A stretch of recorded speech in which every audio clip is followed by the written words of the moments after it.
Ako si Isagani, ang pamangkin ni Padre Florentino at kasintahan ni Paulita Gomez. Ako ay isang estudyante, sumusuporta sa hanggaring magkaroon ng sariling akademya para sa wikang Kastila. Magandang umaga sa inyong lahat.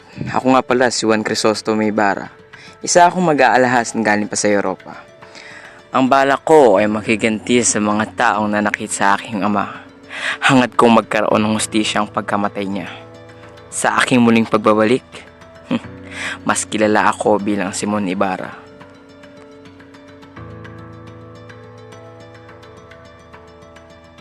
Ako si Basilio. At ako ay nagmula sa Maynila. Ako ay nag-aaral ng medisina.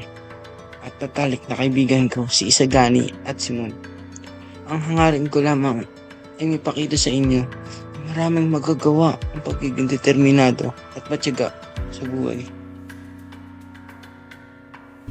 Ako si Paulita Gomez, ang pamangkin ni Doña Victorina at ang kasintahan ni Isagani.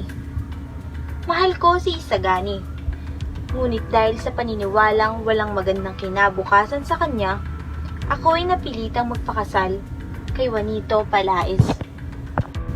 Ako si Julie, mula ako sa Maynila.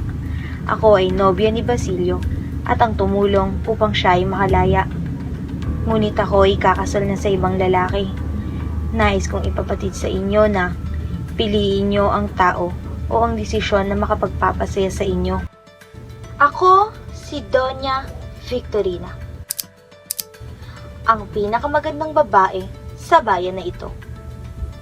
Asawa ko ang matipunong lalaki na si Don Custodio at aking pinahihirapan ng mga Chino at Indio dahil ayoko sa may hirap na tulad nila.